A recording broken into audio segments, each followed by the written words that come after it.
ఉదయకాలపు దేవుని ప్రత్యక్షత.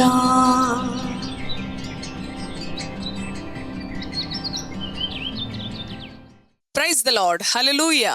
ప్రభునందు ప్రియ దేవుని బిడ్డలారా, ప్రభు యొక్క అత్యంత కృపను బట్టి మరి యొక్క ఉదయకాల దేవుని ప్రత్యక్షపు వాక్కులోనికి వచ్చి ఉన్నాం.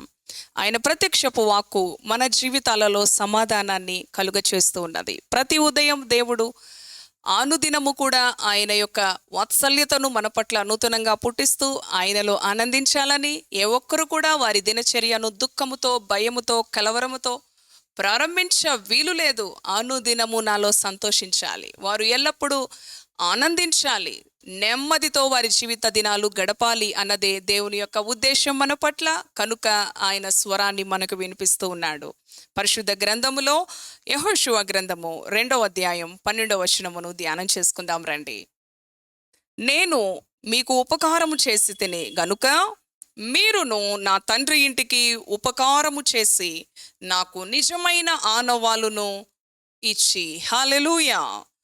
13వ వచనం చదివితే, ప్రియ దేవుని బిడ్డలారా, నా తండ్రియు నా తల్లియు నా అన్నదమ్ములను నా అక్క చెల్లెండ్రును వారికి కలిగి ఉన్న వారందరూ చావకుండా బ్రతుకనిచ్చి రక్షించునట్లుగా దయచేసి యెహోవా తోడని ప్రమాణము చేయుడనెను. హల్లెలూయా. దేవునికి స్తోత్రం. మీ అందరికీ మరి గుర్తుపట్టి ఉండవచ్చు రహాబు యొక్క అనుభవం ఇది. యెహోషువ గ్రంథంలో మనందరికీ తెలుసు, వేగుల వారిని చేర్చుకొని వారికి ఉపకారము చేసిన రాహాబు యొక్క జీవితాన్ని దేవుడు ఎలా మార్చివేశాడో, ఈ ఉదయకాలము మన జీవితాలను కూడా మార్చివేసే దేవుడు. ఒక వేశ్య అయిన రాహాబు జీవితంలోనే దేవుడు గొప్ప కార్యం చేసినప్పుడు నా జీవితంలో చేయడా? అవును ప్రియ దేవుని బిడ్డలారా, ఆయన తను ప్రేమించే బిడ్డలకి సమస్తాన్ని సమకూర్చి మేలు కొరకే జరిగించే దేవుడు. తన సంకల్పం చెప్పిన పిలువబడిన వారందరికీ కూడా ఆయన మేలు చేసే దేవుడు. ఈ ఉదయకాలం నీ జీవితంలో కూడా ఆయన మేలు చేయనుద్దేశించి ఉన్నాడు. అవును ప్రియ దేవుని బిడ్డలారా, అంటుంది కదా, నాకు ఉపకారం చేయండి, నేను మీకు ఉపకారం చేశాను.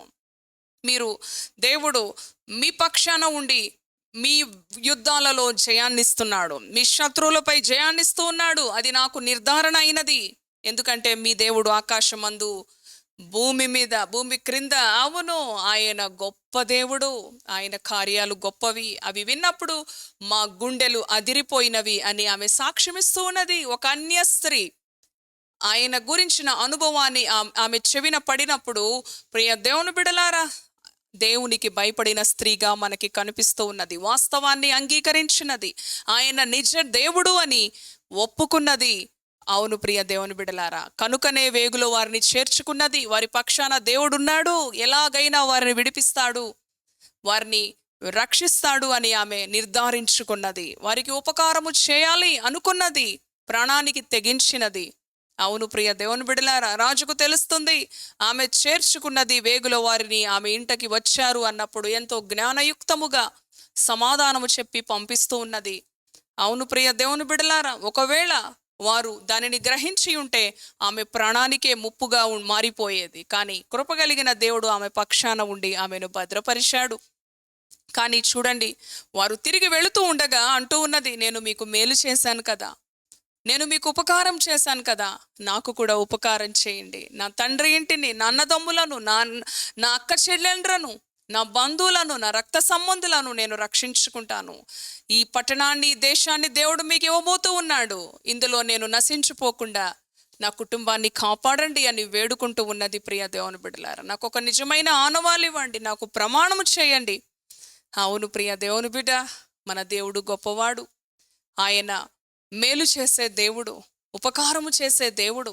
అవును, ఉపకారము చేసిన వారికి ప్రత్యుపకారము చేసే దేవుడు.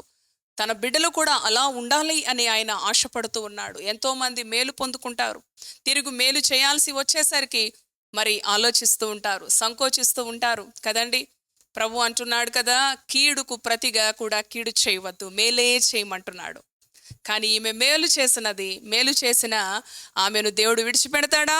విడిచిపెట్టడు. శత్రువులు అయినప్పటికీ కూడా ఆమె చేర్చుకున్నది దేవుని భయముతో. తన కుటుంబాన్ని అంతటిని రక్షించుకున్నది. తన అన్నదమ్ములు, అక్క చెల్లెండ్రు, రక్త సంబంధాలు అందరికీ కూడా రక్షణను అనుగ్రహించి ఉన్నది. ప్రియ దేవుని బిడ్డలారా, ఆయన నీ జీవితంలో కూడా రహాబు వలె నీవు కూడా ఉపకారము చేసే బిడ్డగా, మేలు చేసే బిడ్డగా, అనేకులను ఆదుకునే బిడ్డగా, అవసరతలో ఉన్న వారికి, అవును అవసరతలో ఆకలి దప్పులతో వస్త్రహీనులుగా మన కళ్ళ ఎదుట దీనులుగా ఉన్న వారికి మన చేయి చాపే అనుభవం, సత్క్రియలు చేసే అనుభవం, సహాయము చేసే అనుభవం, ఆదుకునే అనుభవం మనకి ఉన్నప్పుడు ఆయన మనకి ఇరట్టింపు మేలు చేసే దేవుడు. రహాబు చేసిన మేలుకి దేవుడు ఎంత గొప్ప ప్రత్యుపకారం చేశాడు. తన ఇంటి వారందరినీ కూడా రక్షించుకొనగలిగినది. అవును ప్రియ దేవుని బిడ్డ, నీవు చేసిన మేలు మరలా నీకు రెట్టింపుగా ప్రభు నీకు, నీ కుటుంబానికి అనుగ్రహిస్తాడు. మేలు చేసే మనసు, ఉపకారము చేసే మనసు, కీడుకు ప్రతి కీడుగా కాకుండా, అవును ప్రియ దేవుని బిడ్డ, నీ శత్రువుని క్షమించి దుఃఖములో, నెమ్మదిలో, అక్కరలో ఉన్న వారికి సహాయము చేసే అనుభవాన్ని నీవు కలిగి ఉన్నప్పుడు మరలా నీకు రెట్టింపుగా దేవుడు అనుగ్రహిస్తాడు. ఉదాహరణకు రహాబు యొక్క జీవితం అదే కదా. ఆమె అంటూ ఉన్నది, నేను మీకు ఉపకారము చేసి తిని గనుక మీరును నా తండ్రి ఇంటి వారికి ఉపకారము చేయమని వేడుకుంటా ఉన్నది. ఆయన నమ్మదగిన వాడు. రహాబు కుటుంబాన్ని కాపాడిన దేవుడు. శపితమైన యెరికో పట్టణము నుంచి రహాబు రక్త సంబంధులను కాపాడిన దేవుడు. నీవు చేసిన ఉపకారాలను బట్టి, నీవు చేసిన సహాయాన్ని బట్టి, అవును ప్రియ దేవుని బిడ్డ, నీ కుటుంబాన్ని, నీకు కలిగిన సమస్తాన్ని కూడా ఆయన భద్రపరిచే దేవుడు, ఆశీర్వదించే దేవుడు, మేలు చేసే దేవుడు. కనుక మన కఠిన హృదయాలను మార్చుకుందాం. మనము కీడుకు ప్రతి కీడు కాకుండా ఉపకారము చేసే మనస్సును కలిగి ఉందాం. సహాయము చేసే మనసును, మనల్ని ప్రేమించే వారికి కాదు, మనలను ద్వేషించే వారికి, మన పొరుగు వారికి, ఎవరో తెలియని ముఖము ఎరుగని వారికి, ఆపదలో ఉన్న వారికి, అవసరతలో ఉన్న వారికి మేలు చేయటానికి మన జీవితాలను సమర్పించుకుందాం. తలలు వంచండి, ప్రార్థన చేసుకుందాం. పరిశుద్ధుడా, కృపగలిగిన తండ్రి యేసయ్యా, నీ పరిశుద్ధ నామానికి వందనాలు. నీ శక్తి కలిగిన వాక్కుల చేత ఈ ఉదయకాలం నీ బిడ్డలను దర్శించావు. నేను మీకు ఉపకారము చేశాను, మీరు నా తండ్రికి ఇంటికి ఉపకారము చేయండి అని వేడుకున్నప్పుడు ఆమెకు ఎంతో ప్రత్యుపకారము నీవు చేసిన దేవుడవు ప్రభువా. రహాబును దీవించావు, అనేకులకు దీవెనకరముగా అయా ఆమె జీవితాన్ని నీవు మార్చివేసిన దేవుడు. ఒకప్పుడు ఆమె జీవితము పాపభరితమైన జీవితం, కానీ నీ యందు విశ్వాసముతో, భయముతో నిన్ను గురించిన అద్భుతాలు, గొప్ప కార్యాలు వినినప్పుడు నాయనా నీవు గొప్ప దేవుడు అని అంగీకరించినది. రహాబుకు మేలు చేయాలని ఆ వేగుల వారిని ఆమె గృహానికి పంపించిన దేవుడవు నీవే. అవును ప్రభువా, తన కుటుంబాన్ని, తన రక్త సంబంధులను, తన తండ్రి ఇంటి వారిని కాపాడుకునే కృప నీవు అనుగ్రహించావు.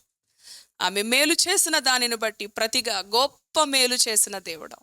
ఈ ఉదయకాలం ఈ మాటలు విన్న నీ బిడ్డల జీవితాల్లో కూడా మేలు చేసే అనుభవం, ఉపకారం చేసే అనుభవం, అక్కరలో, ఆపదలో, సమస్యలో ఉన్నవారిని ఆదుకునే అనుభవం, ఆదరించే అనుభవం, ఓదార్చే అనుభవం నీ బిడ్డలకి అనుగ్రహించండి. నీ బిడ్డలను ఆశీర్వదించండి. తద్వారా వారికి మెండైన ఆశీర్వాదము లభిస్తుంది అనేది ప్రభువా నీ వాక్యము ద్వారా తెలియచేసినందుకు కృతజ్ఞతలు చెల్లించుకుంటూ ఈ దినమంతటికి కావాల్సిన నీ కృపను, నీ క్షేమాన్ని, నీ భద్రతను, నీ నెమ్మదిని నీ బిడ్డలకు అనుగ్రహించమని యేసు నామములో ప్రార్థిస్తున్నాము తండ్రి. Amen, amen. Praise the Lord. God bless you.